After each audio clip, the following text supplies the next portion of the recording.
باللہ من الشیطان الرجیم بسم اللہ الرحمن الرحیم رب یسر ولا تعسر رب تمم بالخیر۔ محترم سامعین، گزشتہ 2 اسباق میں ہم نے یہ بات بڑی تفصیل کے ساتھ پڑھ لی۔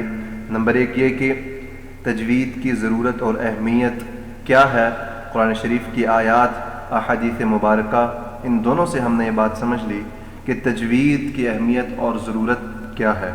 پھر اس کے بعد دوسری بات ہم نے یہ سمجھی کہ اگر قرآن پاک کو تجوید کے ساتھ نہ پڑھا جائے تو کتنی قسم کی اغلاط واقع ہو سکتی ہیں۔ ہم نے پڑھا کہ 2 قسم کی اغلاط واقع ہوتی ہیں۔ نمبر 1 لحن جلی یعنی بڑی غلطی، نمبر 2 لحن خفی یعنی چھوٹی غلطی۔ اور ہم نے یہ بات بڑی تحقیق سے سمجھ لی کہ بھئی لحن جلی یہ حرام ہے۔ اگر یہ بڑی غلطی کوئی شخص کر رہا ہے تو پھر وہ قرآن پاک کو حرام کر رہا ہے، حرام پڑھ رہا ہے، اس کو ثواب نہیں ملے گا بلکہ ہو سکتا ہے الٹا اس کو اس کا گناہ ملے۔ اب یہ لحن جلی، اس کی 5 قسم کی غلطیاں بتائی تھیں کہ 5 قسم کی اغلاط ہو سکتی ہیں۔ نمبر 1 لحن جلی یہ ہے کہ حرف میں تبدیلی کر دینا، یعنی کہ قاف کو کاف پڑھ دینا۔ نمبر 2 ہم نے یہ لحن جلی پڑھی کہ حرکت میں تبدیلی کر دینا، زبر کو زیر کر دینا۔ اسی طرح متحرک کی جگہ ساکن پڑھ دینا اور حروفوں کو ساکن پڑھ دینا، یعنی کوئی حرف بلا وجہ ہی ساکن پڑھ دے جبکہ وہ ساکن ہے ہی نہیں۔ اسی طرح مشدد کو مخفف پڑھ دینا، کوئی حرف جو کہ مشدد تھا اس کو مخفف پڑھ دینا۔ یہ 5 چیزیں ہم نے پڑھی تھیں۔ یہ 5 قسم کی اغلاط جو ہے وہ لحن جلی ہیں، بڑی غلطی ہیں۔ اور چھوٹی غلطی کیا تھی، ہم نے بڑی تفصیل سے پڑھ لیا کہ بھائی چھوٹی غلطی مثال کے طور پر کوئی حرف کے جس کو موٹا پڑھنا تھا اس کو باریک پڑھ دیا، ہاں جی، کوئی حرف جس کو باریک پڑھنا ہے اس کو موٹا پڑھ دیا۔ ہم نے مثالیں بھی ساتھ سمجھ لی تھی، یہاں صرف مختصر سی بات میں کر رہا ہوں آپ کے سامنے۔ یہ پڑھ لیا کہ جناب مد فرعی تھی وہ نہیں کی، والسماء والطارق اصل میں ہے اور ہم پڑھ رہے ہیں والسماء والطارق، تو یہ بہرحال غلطی یہ بھی ہے۔ بے شک یہ چھوٹی غلطی ہے اور یہ مکروہ ہے۔ بہرحال بڑی غلطی کے بارے میں ہم نے پڑھ لیا کہ وہ حرام ہے، اور اس کا ایک بڑی اہم بات یہ ہے کہ نماز بھی بسا اوقات بڑی غلطی کی وجہ سے باطل ہو جاتی ہے۔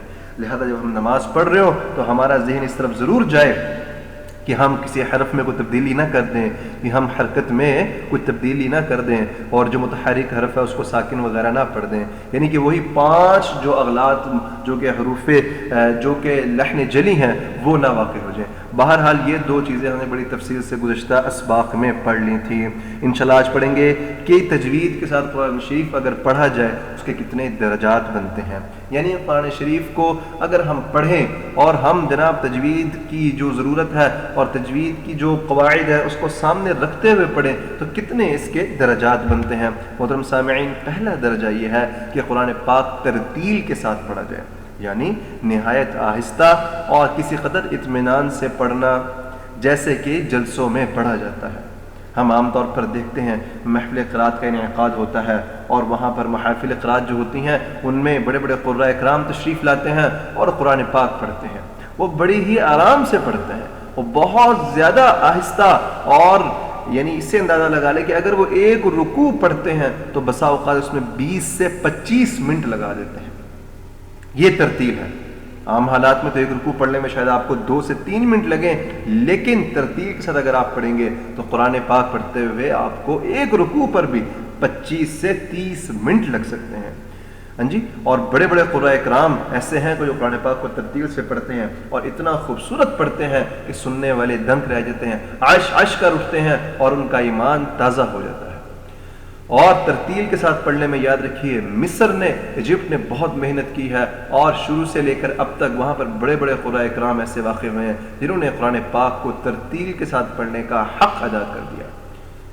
بہت بڑا نام شیخ صدیق المنشاوی، شیخ عبد الباسط عبد الصمد، شیخ رفعت، یہ وہ حضرات ہیں اگر ہم آج بھی یوٹیوب پر جا کر ان کو سنیں، وہ کسی دور کی پڑھی ہوئی تلاوتیں آج جو ریکارڈنگ پڑھی ہوئی آج سنیں تو ہمارے یقیناً ایمان کو تازگی ملے گی۔ اتنا مضبوط پڑھتے ہیں تجوید کی رعایت کے سامنے رکھتے ہوئے، قواعد کو سامنے رکھتے ہوئے، پھر اس کے بعد وقف کو سامنے رکھتے ہوئے، ترجمے کو سامنے رکھتے ہوئے بہت ہی خوبصورت قرآن پاک پڑھتے ہیں۔ نمبر 2 ہے جی تدویر، یعنی قرآن پاک کو تجوید کے ساتھ پڑھا جائے، اصولوں کے ساتھ پڑھا جائے، لیکن نہ بہت تیز پڑھا جائے نہ بہت آہستہ پڑھا جائے۔ متوسط درمیانے طریقے سے پڑھنا، جیسے کہ عموماً نمازوں میں پڑھا جاتا ہے۔ آپ امام صاحب کو دیکھتے ہوں گے، ائمہ حضرات جو ہیں وہ ایک رکوع پڑھتے ہیں نماز میں، تو وہ اس ایک رکوع کو اگر وہ تقریباً 10 لائنوں کا رکوع ہے تو وہ میکسیمم 5 یا 4 منٹ میں اس کو مکمل کر لیتے ہیں۔ اسے کہتے ہیں تدویر، یعنی کہ ایک درمیانے طریقے سے پڑھنا، لیکن اس میں مکمل طور پر رعایت کی تجوید کی، تجوید کی ادائیگی کی، وقوف کی۔ اس کے ساتھ اگر کوئی شخص اس کے ساتھ پڑھ رہا ہے، تجوید کے ساتھ پڑھ رہا ہے اور وقوف کو سامنے رکھتے، وقوف کا جو علم ہے اس کو سامنے رکھتے ہوئے پڑھ رہا ہے، تو پھر ہم اس انداز میں بھی قرآن پاک پڑھ سکتے ہیں۔ تیسرا درجہ جو ہے معزز سامعین وہ ہے حدر، یعنی تیزی کے ساتھ پڑھنا لیکن تجوید کے خلاف نہ ہو۔ جیسے عام طور پر تراویح میں پڑھا جاتا ہے، رمضان المبارک ابھی ہمارے سامنے چل رہا ہے، ہم تراویح الحمدللہ پڑھتے ہیں، تو ہم دیکھتے ہیں کہ تراویح میں جو صاحب قرآن پاک سنا رہے ہیں وہ ایک تھوڑی سی تیز پڑھ رہے ہوتے ہیں۔ وہ اپنے تراویح کو تقریباً 1.5 گھنٹے میں، 1 گھنٹے میں، 1.25 گھنٹے میں اپنا سپارہ مکمل کر لیتے ہیں۔ یہ کیسے کر لیتے ہیں؟ وہ حدر میں پڑھ کر مکمل کرتے ہیں، لیکن اس کے ساتھ وہ تجوید کا خیال رکھتے ہیں، تجوید کے خلاف نہیں پڑھتے۔ اور اگر تجوید کے خلاف کوئی شخص قرآن پاک پڑھ رہا ہے تو یاد رکھے پھر وہ وقت ضائع کر رہا ہے، اس کو اس کے پڑھنے کا کوئی فائدہ نہیں۔ ہاں اگر وہ اس میں پڑھتے ہوئے لحن جلی کر رہا ہے، الٹا نقصان ہو رہا ہے، حرام ہو رہا ہے، اور نماز بھی فاسد ہو سکتی ہے۔ لہذا ہمارے سامنے 3 درجات آ گئے کہ قرآن پاک جب بھی پڑھیں یا ترتیل میں پڑھیں یا تدویر میں پڑھیں یا پھر حدر میں پڑھیں۔ معزز سامعین، یہ تینوں درجات میں آپ کے سامنے ایک دفعہ پڑھ کے سنا دیتا ہوں، اندازہ ہو جائے گا کہ ترتیل کسے کہتے ہیں، تدویر کسے کہتے ہیں اور حدر کسے کہتے ہیں۔ سب سے پہلے ہم ترتیل میں پڑھیں گے۔ اعوذ باللہ من الشیطان الرجیم، بسم اللہ الرحمن الرحیم،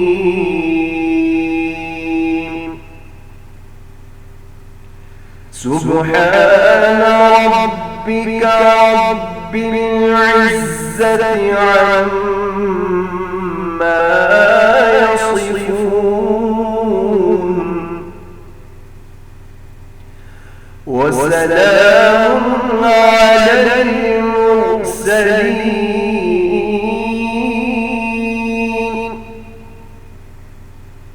والحمد للہ رب العالمین،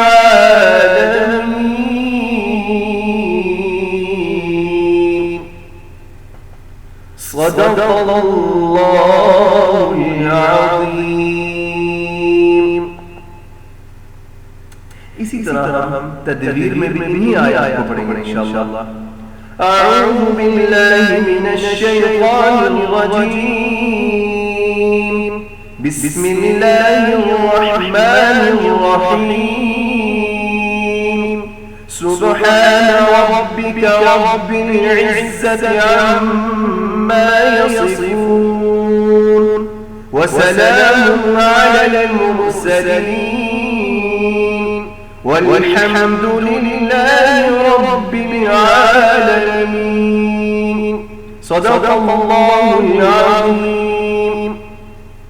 تیسری قسم جو کہ حدر ہے، عام طور پر تراویح میں بھی اسی طرح پڑھا جاتا ہے۔ اعوذ باللہ من الشیطان الرجیم، بسم اللہ الرحمن الرحیم، سبحان ربک رب العزت عما یصفون، وسلام علی المرسلین، والحمد للہ رب العالمین، صدق اللہ العظیم۔